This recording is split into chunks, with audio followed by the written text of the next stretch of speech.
The CBS Radio Mystery Theater presents...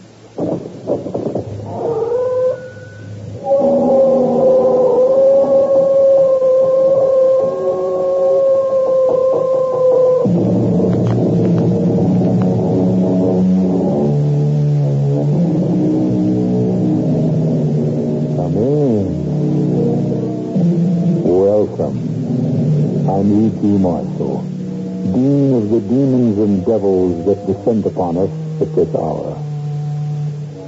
We've been told by a gallery of characters as diverse as Douglas MacArthur, Thomas Edison, and Aldous Huxley that there are no substitutes for victory, hard work, and talent, respectively.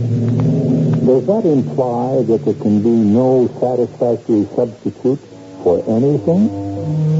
Well, suppose you were condemned to death. How about a substitute who would walk that last mile for you?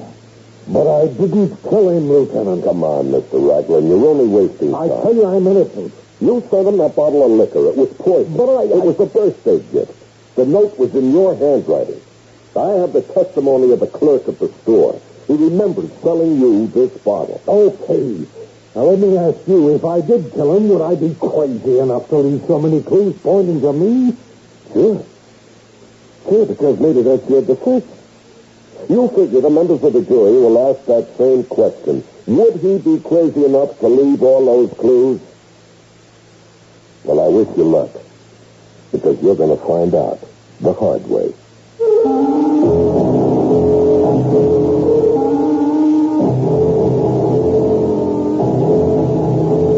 Our mystery drama, 45 Minutes to Murder, written especially for the Mystery Theater by Sam Dan, and stars Larry Haynes. It is sponsored in part by Anheuser-Busch Incorporated, Brewers of Budweiser, and Buick Motor Division. I'll be back shortly with Act One.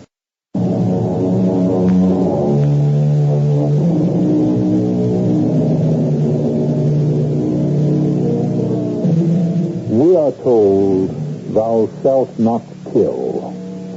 The laws, both secular and divine, define murder as the ultimate crime, for which the ultimate penalty must be exacted. And yet, deep or not so deep, in all of us, is a bloodlust, and some of us satisfy it actively, while most of us, fortunately, are happy to indulge it vicariously. After all, isn't that why you listen to our program? What you want is murder. Well, you got here just in time. The body is still warm. The deceased is a female, white, age 50, named Emma Martindale.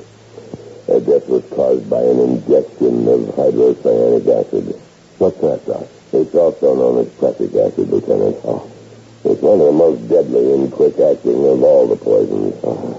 How was it administered? It was in a bottle of cognac that someone had sent to her husband, evidently.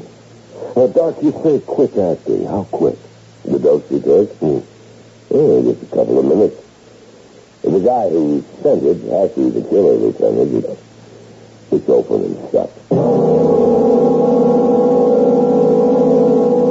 Accept my sympathy on the death of your wife. Don't say the death of my wife, Lieutenant. Say the murder. Tell me what you know, Mr. Martindale. James Raglan has always hated me. James Raglan. Why? Why?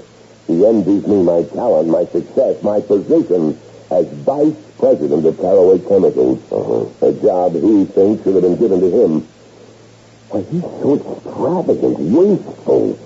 The way he spends money, we'd be bankrupt in a year. Well, if he hated and envied you, why should he kill her? Incompetence, stupidity. Here, read this. It's card. To Emmett, on your birthday, to be sipped slowly. It was delivered to the house this morning with the bottle of cognac. The poisoned bottle of cognac. Signed, Jim Raglan. Okay, tell me exactly what happened. I said I didn't expect a gift from Jim Raglan, and so I called Emma into my study. A gift from Jim. Read the card, darling. It's from Jim. His handwriting. It must be a practical joke. Remarkable after all these years. I always wanted to be reconciled with Jim. And since he's taken the first step, well, I'm going to open this bottle and drink to it. What better way? I dare you. What? Oh, pour some for me, too. But, darling, you never drink. No, but this does call for a celebration. It certainly does. It means Jim has finally matured. Oh, it's going to help at the office if Jim is willing to pull his weight finally. I propose a double toast. To your birthday. No, don't remind me. And to the flowering or the reflowering of a friendship. We were holding our glasses aloft, as you do when you toast. And it seemed to me that I noticed a kind of cloudiness in the cognac. I wondered what it might be. It was Dunston's, one of the most expensive cognacs you can buy. Still, this might have been a defective bottle. I was going to say, let's not drink this just yet, darling. But he had already swallowed it down. Aren't you going to drink yours, Emmett? Well, Emma, dear, you notice anything strange about the cognac? Strange? Well, I don't really know enough about it. No, I mean, the taste. Well, I don't know how it's supposed to taste. Well, probably it's my imagination.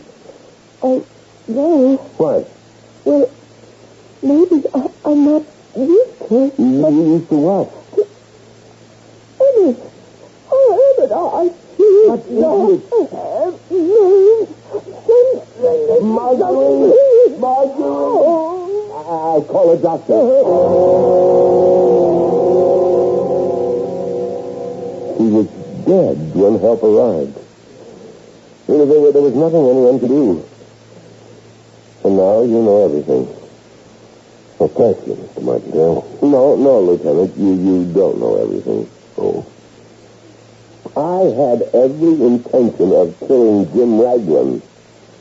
Killing him with my bare hands. But your officers beat me to it. You saved him. You arrested him. You'll have to let justice take its course. Well, that's a superfluous remark. Certainly, I expect justice to take its course. If it doesn't, I'll take my own.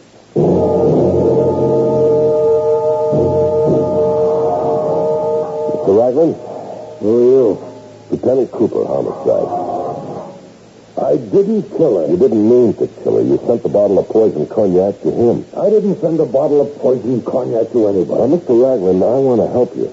If you want to help me, you'll find out who's trying to frame me. Did you send Mr. Martindale a birthday gift? Yeah. You don't deny it. But it wasn't poison. It was Dunston's cognac, 100 years old. It cost $200. Isn't that a lot of money to spend on a birthday gift? Well, especially for a person you really don't care for. Who told you that? Do you like Mr. Martindale? Are you in the habit of giving him gifts on his birthday? Well, I just thought we'd been at sword's point strong enough. Sword's point? Well, it's just that we disagree on money. He hates to spend it. I decided it would be better for the firm if we pull together. Or if you could, pull alone. I only wanted to make peace with him. A $200 present? It didn't impress him. The business required both of us to work in harmony. I own stock in the company. Well, we have the note in your handwriting. Would I be such a fool? Well, sure. Murder is basically a fool's occupation. All you have is Emmett's word for it. For what? That the cognac I sent him is the same cognac that poisoned his wife.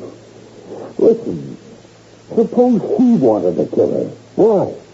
Well, suppose the cognac arrives, it has the note in my handwriting. He gets a sudden flash of inspiration. He opens it. He spikes it with the poison. Yeah, sure. Fine. Where would he get the poison? We're in the chemical business. He's a chemist. He has a laboratory in the house. He gets his wife to drink some of the cognac. And here I am, in jail, the killer. Well, you must admit it sounds a bit far-fetched. I don't admit anything. Mr. Ragland, make it easy on yourself, huh? Anytime you're ready to make a statement, why, you... I'll have your badge. I'll see this town for false arrest. How dare you accuse me? Now, look, Mr. Ragland. Why don't you go to Barnaby's liquor store on 4th and Van Buren? That's where I bought the cognac. I said, give me a bottle of Dunstan. He got it. I said, gift wrap, and put this card inside. He did it. And then I said, deliver it. There was no way I could have poisoned that cognac.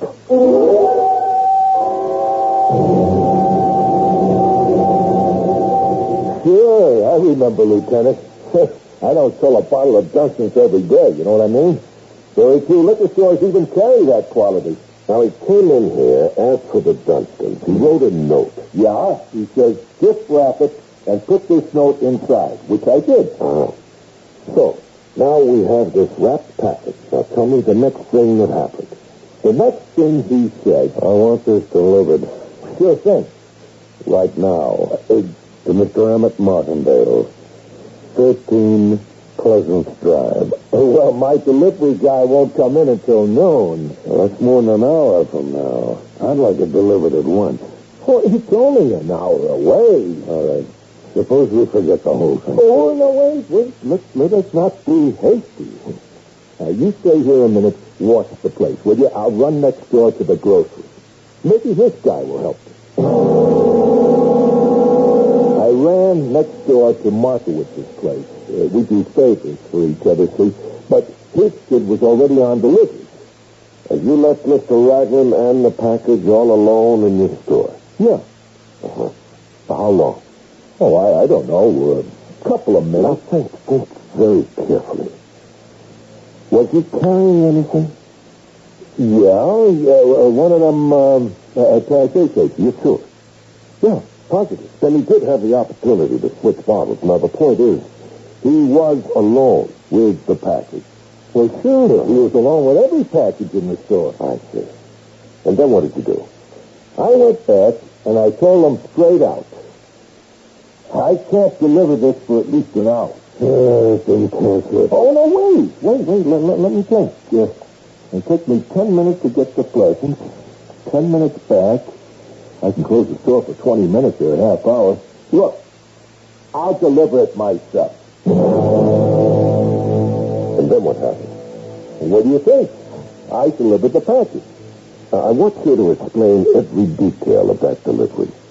Okay, I drive up to the door, I park the car, I ring the bell. Yes? Hey, good, yes.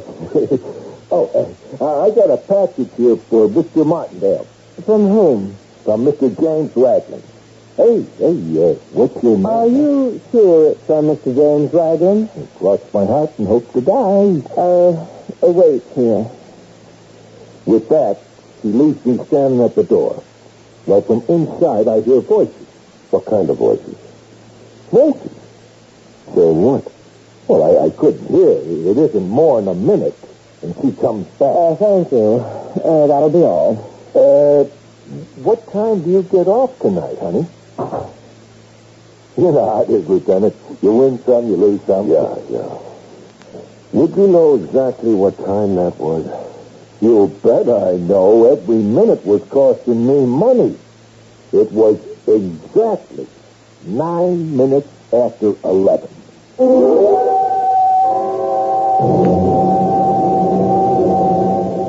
Your name is Marguerite Willis. Yes, officer. And, just after 11 this morning, a man delivered a package. Bottle of cognac for Mr. Martindale. I brought it into him. Tell me, why did you ask the delivery man to wait? Well, I couldn't believe Mr. Ragland would send Mr. Martindale a present. Why not? Well, I shouldn't say this, perhaps, but there's always been such bad blood between them. I see. Now, tell me what happened when you brought the present to Mr. Martindale. A gift for you, for Mr. Ragland. Are you sure? That can't be right. Oh, we'll find out. You can leave the room if you like, Marguerite. It could be a bomb. Well, look at this. It's a bottle of cognac. Not just cognac, it's Dunston's cognac. That extravagant fool. Maybe he wants to poison me. But with Dunston's? Nobody would poison with a bottle of Dunston's. Could be worth $200-300. It's just too much money. Emma dear, come in here. It's a gift from Jim. A gift from Jim? I walked out of the room and I began to dust the parlor. I could hear them talking about it. He'd opened the bottle. He said that he'd join them. How long did that take? Just as long as it takes to tell you. Next thing I know, I hear him yell for me to call a doctor. And did you? Well, I was standing near the phone, so I just lifted it and called the police emergency number for an ambulance. And they came right away? Oh, yes. Right away. Thank you, Miss Willis. I guess that's all.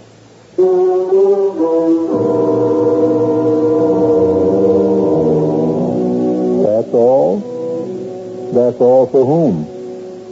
It could be all for Mr. James Raglan, but you know it can't be as simple as this. After all, it's only the end of Act 1. We'll have the usual quota of surprises set up for Act 2, and as for Act 3, let's take them one at a time. I'm Hyman Brown, producer-director of the CBS Radio Mystery Theater, inviting you to a week of supernatural history. Beginning this Sunday, July 4th, we'll celebrate this bicentennial with 7 new and original dramas of suspense, rooted in America's past. In The Angels of Devil's Mountain, for instance, a 20th century man becomes one with a revolutionary soldier. Listen, are you telling me he's the reincarnation of the soldier in the painting? All I'm saying is, he's the same soldier. And when he drove through here, something came over him and he felt that terrible pain again. We'll take you back to the Revolution with Thomas Jefferson and George Washington, to the Civil War with Lincoln, exciting stories of intrigue, spies, and ghosts. Be sure to join us each night next week for 7 dramas of supernatural history on CBS Radio Mystery Theater at 10:30 every night on WDBM News Radio 78.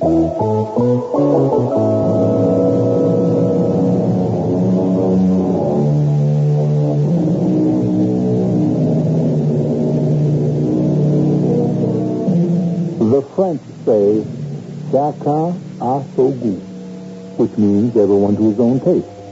All too soon, we become enslaved by our tastes and form habits, which lead to patterns of action. And to these we remain true.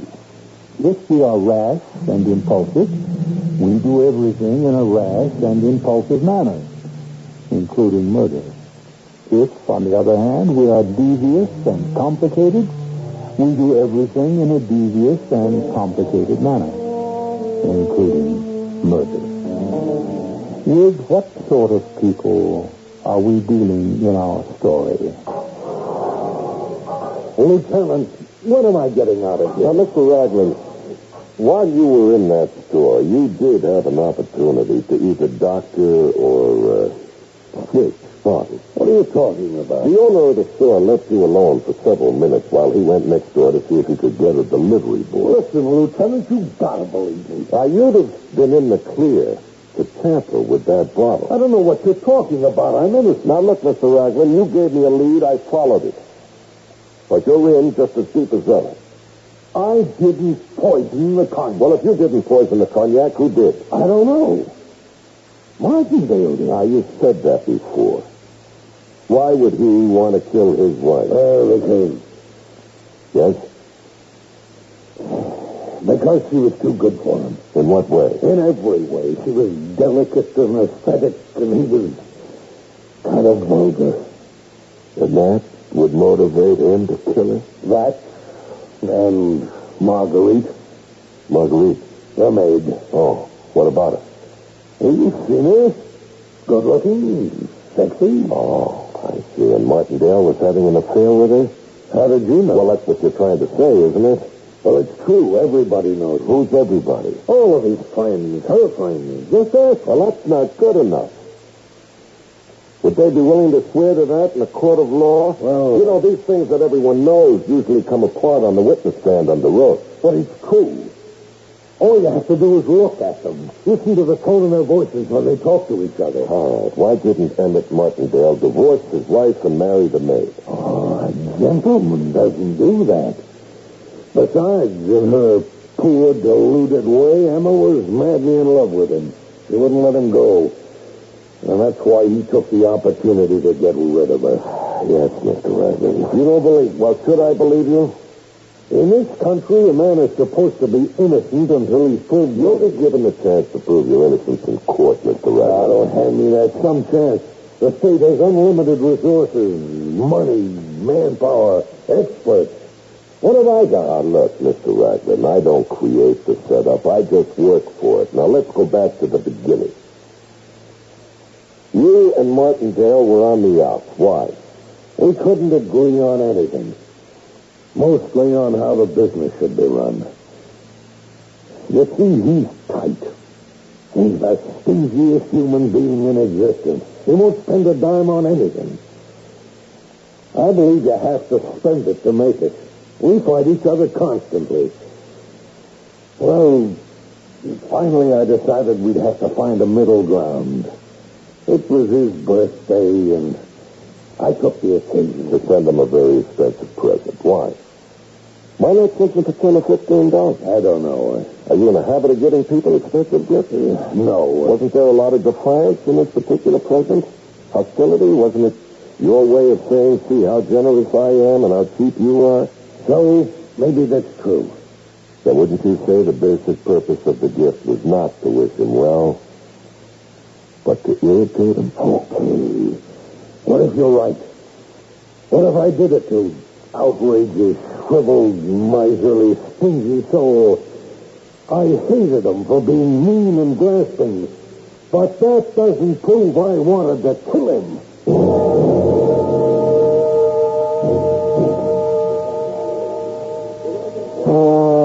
Let me try another dozen of those clams of oregano I've got, huh? Shouldn't you be watching your diet, Lieutenant? No clams don't add weight. They're protein. They're supposed to have a lot of cholesterol. Well, still in all, I can't think unless I eat. What do you got to think about? Oh, nothing so simple can happen to me. It never has. At noon today, Mrs. Emma Martindale drinks from a bottle of expensive cognac, which a guy named James Ragland sends to her husband as a birthday gift, you see? And she keels over. Dead. The booze, the spike, was poison. James Ragland wished to kill friend's husband. And something went wrong. Now, 7 hours later, we have Mr. James Ragland in a cell. He'll be charged. The DA is satisfied he has enough to ask for an indictment. But I'm thinking, it can't be this easy. It can't be this open and shut. There's something about this case that I just can't seem to get hold of. What's that? I don't know, Gus. Listen, do you have any more of that key lime pie? I'm going to talk to the DA. Why don't you leave just well enough alone?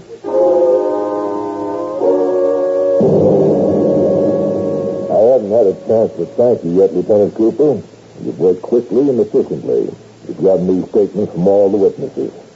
I don't see how a jury can come up with anything but a verdict of guilty in the first degree. Now, Mr. DA, that's exactly what I wanted to talk to you about. You see, I am not sure that James Ragland is guilty. What's that? Well, with all the evidence? Mr. Quentin, I'm just not sure. Why? I don't know why.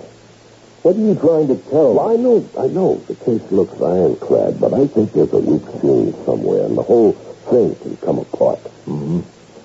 Well, there has to be a reason for the way you feel. What is it? Well, that's it. I don't know. Well, maybe I do. It's just that I can't believe James Ragland is guilty. Why? Well, I know how this sounds, but I don't think he's the type. I see. It's one of those reasons. Look, Lieutenant, we've both been around a while. It happens every now and then. You get someone who you can't believe can be guilty. Just a hunch. Maybe it bothers you. Yeah, I know exactly what you're talking about, and this one does bother me. But we've got him. We've got him cold, Cooper. You know me. I'm not running for governor. It's as much a job to prove a man innocent as guilty. But James Raglan is 100% guilty. Well, it's still obviously. Ever ask yourself why every now and then somebody bothers you? Because guys like us, we always have it on our conscience that we may be railroading an innocent person. I understand, but not him. Yeah, but I still want to poke around, see if I can come up with something. Okay, since it bothers you.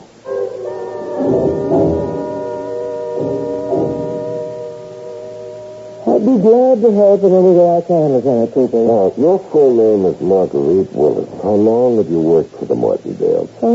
8 years. Oh, that's a long time. What was your relationship with the family? My relationship? Mm-hmm. Well, I'm well treated. But I am a servant. Yeah. But you see, there were rumors that your relationship with Mr. Martindale is another level. Oh, do you always hear rumors like that? If there's a woman servant in the house, and if her face doesn't stop a clock, people always assume some hanky-panky with her husband. Oh, it's automatic.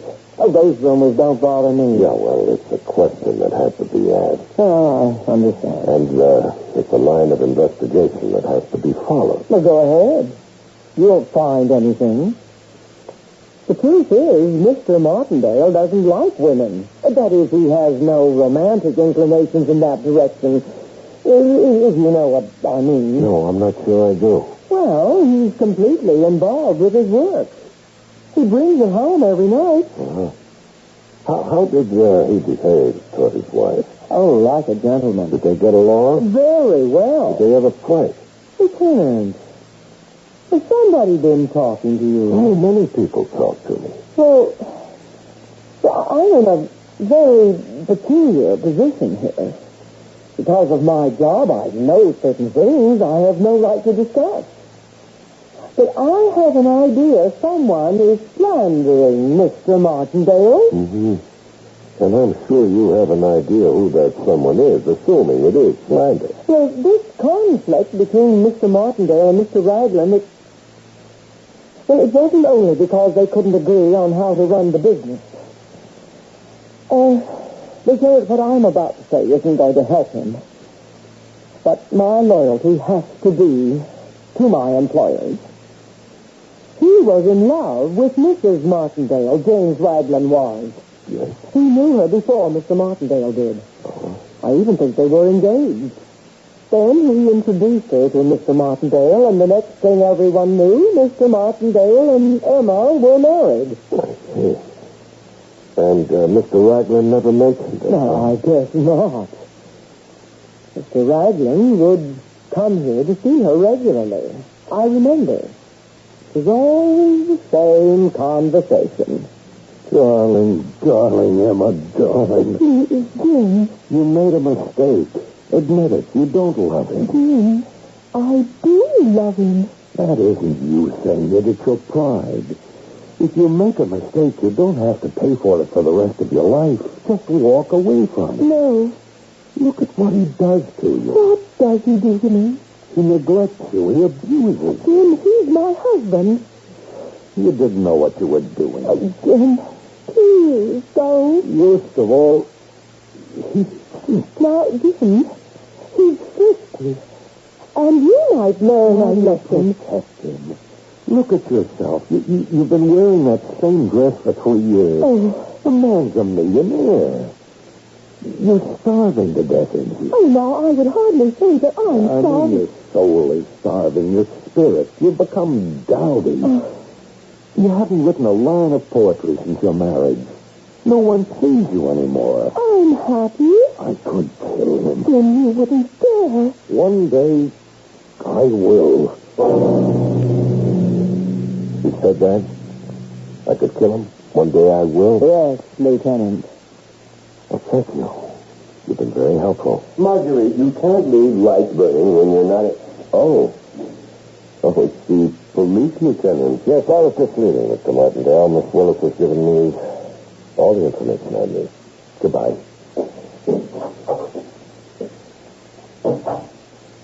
You gone? Yes. Are you sure? I can see him through the window. He's getting into his car. Now he's driving off. Come over here, Angel. What did you buy me, baby? First, you come over here and give me a great big kiss.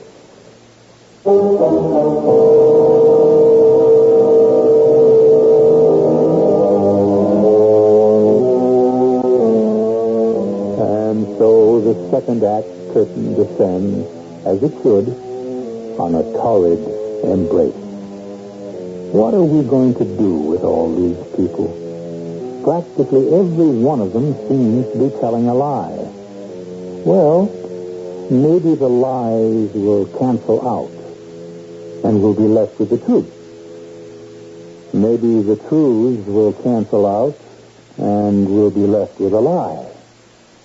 Nothing will happen until I return shortly with Act 3.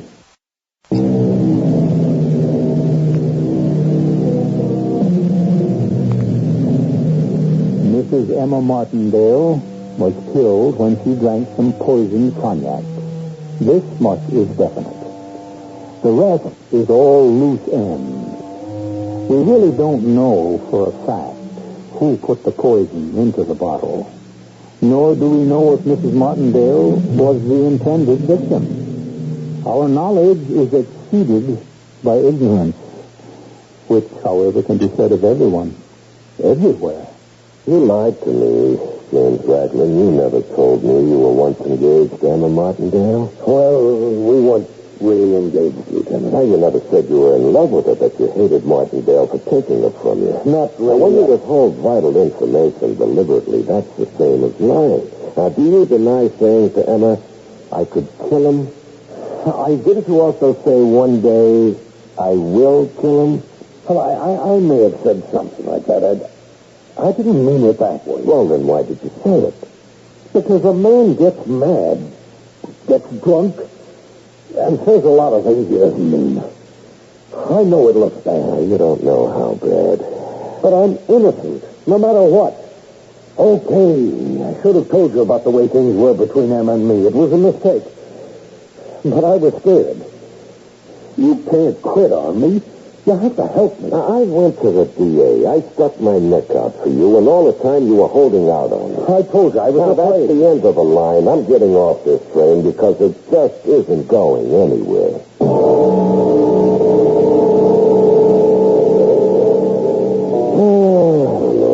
Whether to have the steak or the fish.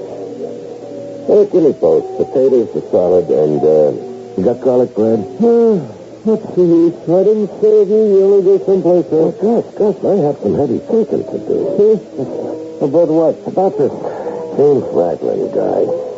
You still feel he didn't do it? Now, believe me, Gus, I'd like it if he did it, but the package is still too neat.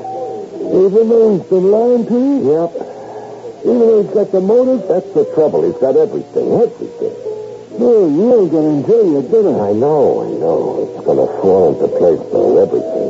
What do you mean? It's all running around in my head, Gus. I just wish something would happen to make it stand still for a minute so I could sort it out. Give it time. Look, I'll start with the salad. Okay.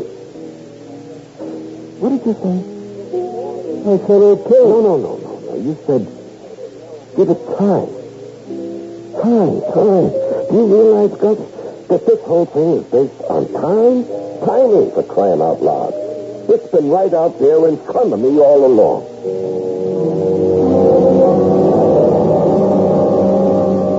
Doc, how long did you say it took for her to die after she swallowed that poison? That's all in the report, Lieutenant. Just a couple of minutes. I see.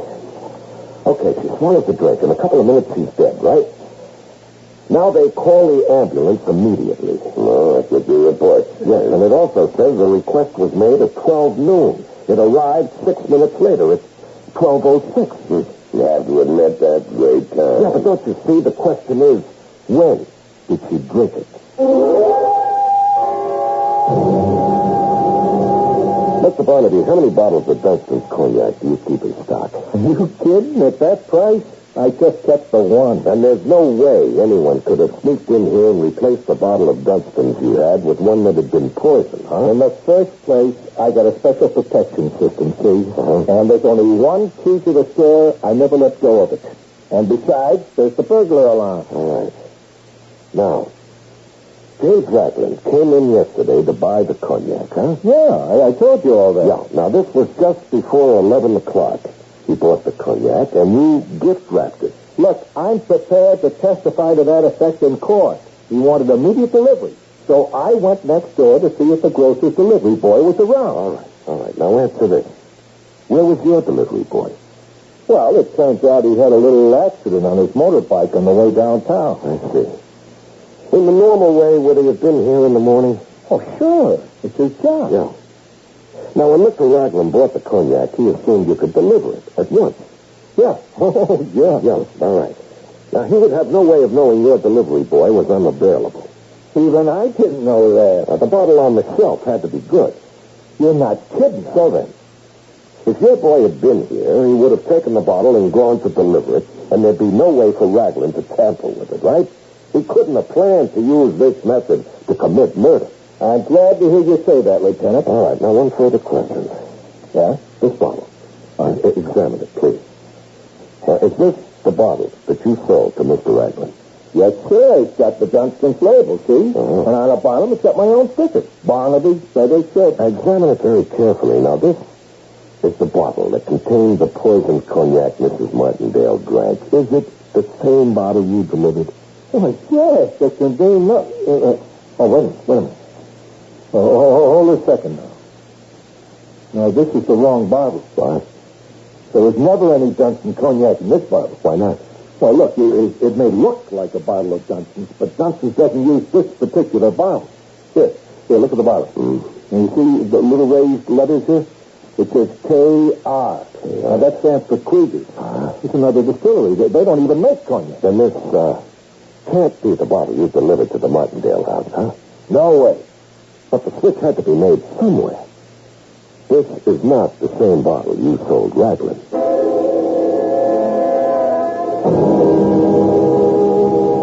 Hello, this is Lieutenant Cooper speaking. Sergeant, you got a call earlier to send an ambulance to a Mrs. Martindale. The record says noon. I want you to check that book of yours. Make sure it wasn't about 11:15. Oh, I see. It was the first call you took when you came on at 12. Thank you, Sergeant.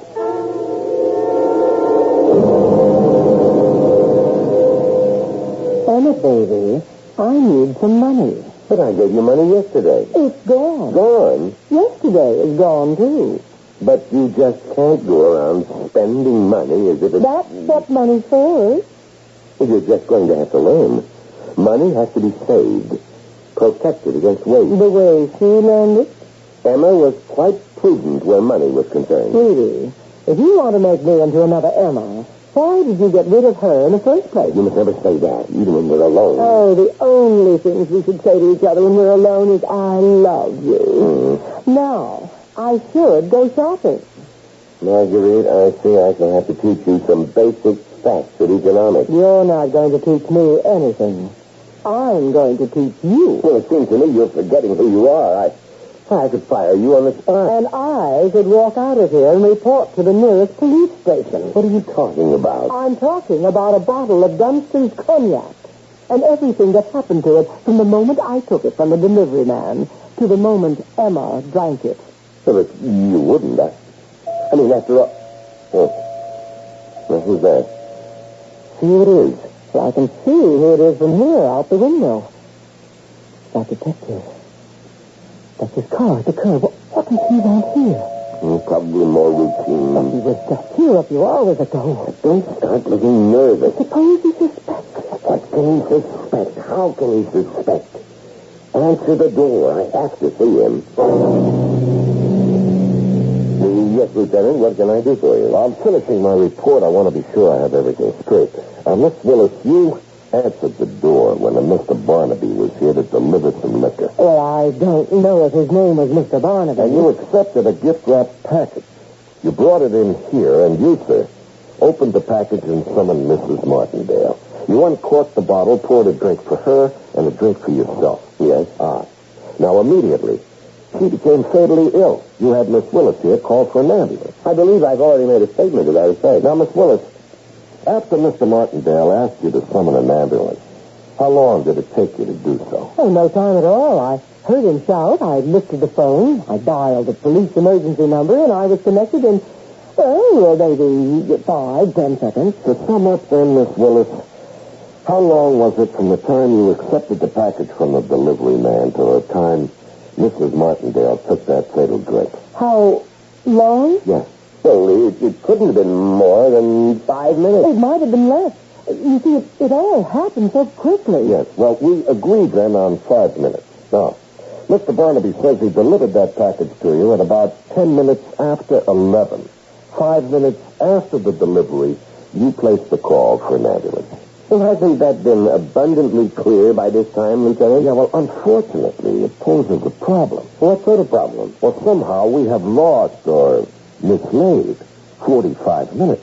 What do you mean? Well, we can't account for the 45 minutes that elapsed between the time you say Mrs. Martindale drank the cognac and the time you say you called the ambulance. But I called the ambulance immediately. Yeah, but you didn't call for it at 11:15.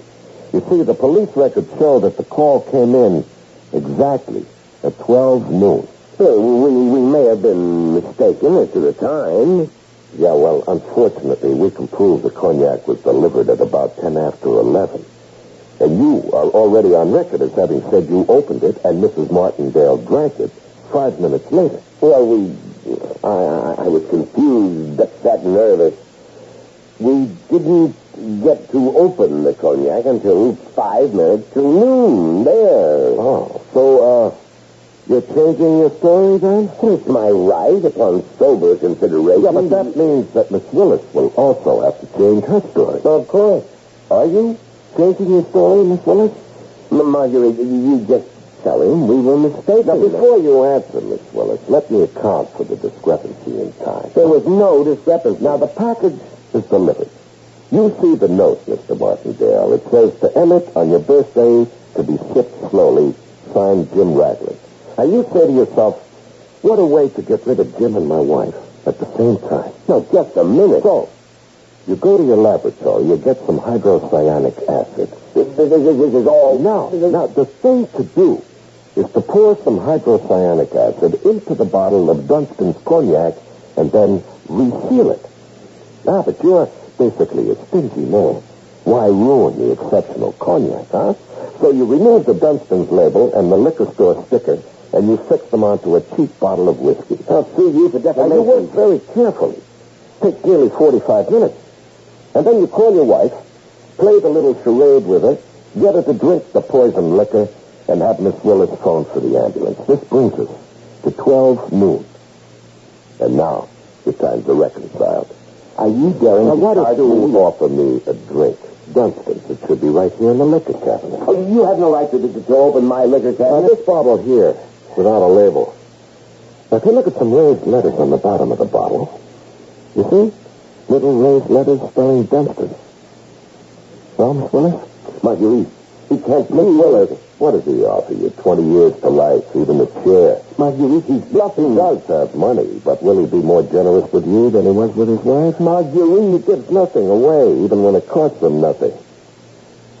Now, that bottle of Dunstan, had he not wasted precious time, had he just poured the poison into it, he would have been in the clear, but no, he's so cheap, he wouldn't even use good whiskey to poison his wife. So now he has to pay the price. Why should you? Marguerite, don't you see what he's doing? Lieutenant, he threatened to kill me.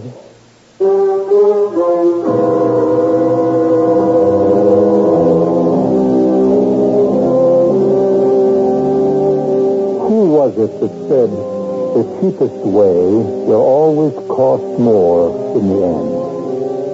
At any rate, the jury felt that Marguerite was a helpless tool, so she'll be released shortly after a short stay in jail. Emmett will never be released. He has a lifetime career in the prison library. He also teaches chemistry in the prison school. So, at least our story has some redeeming social value.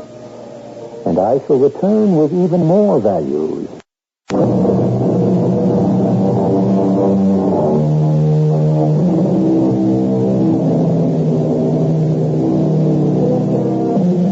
The art of perception. To see suddenly a multitude of possibilities in what is on the surface only a confused mass. And to examine a single drop of water and divine therein the scheme of the universe. Opportunity of all kinds surrounds us constantly, for good, for evil, and for 7 times each week to listen to this program. Our cast included Larry Haynes, Leon Johnny, Court Benson, Sam Gray, and Joan Shea.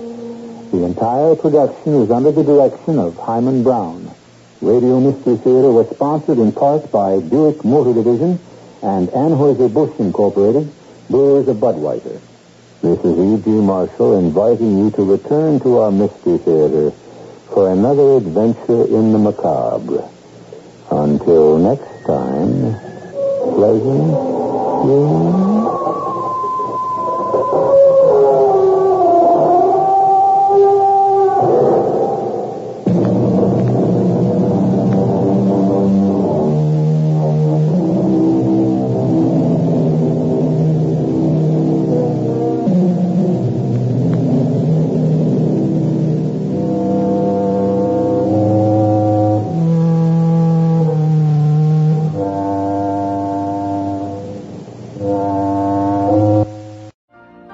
You've been listening to the OTR Gold Network. Find more classic radio at otrgold.com.